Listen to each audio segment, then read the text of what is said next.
So kahit na hindi pa po na turnover or hindi pa tapos yung hinuhulugan ninyo, pwede na pong ma-enjoy ng family ninyo yung mga amenities dito sa Kamaya Coast. May isang nag-message sa akin, no? Sabi niya, bakit, ano daw ba yung, bukod doon sa ano ba yung nakita na bang investor dito sa Kamaya?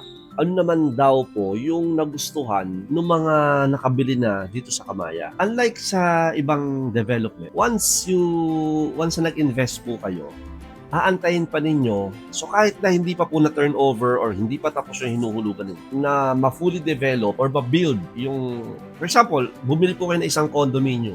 Bago nyo po ma-enjoy yung investment ninyo, antayin nyo pang ma-build yung buong property. No? Unlike po dito sa Kamaya, ano po ba yung nagugustuhan ng mga lot owners namin dito? Dito po kasi, after reservation and then nag-down payment po kayo, yung pong family nyo, habang, let's say, kunwari, kumuha po kayo ng 20-year term. Kasi 20 years po yung pinakamahabang term namin since we are still on PSEM. Habang inaantay po ninyong matapos yung property na binili ninyo or kahit let's say yung iba nagbayad na sila ng cash and yet hindi pa na turnover sa kanila. So kahit na hindi pa po na turnover or hindi pa tapos yung hinuhulugan ninyo, pwede na pong ma-enjoy ng family ninyo yung mga amenities dito sa Kamaya Coast.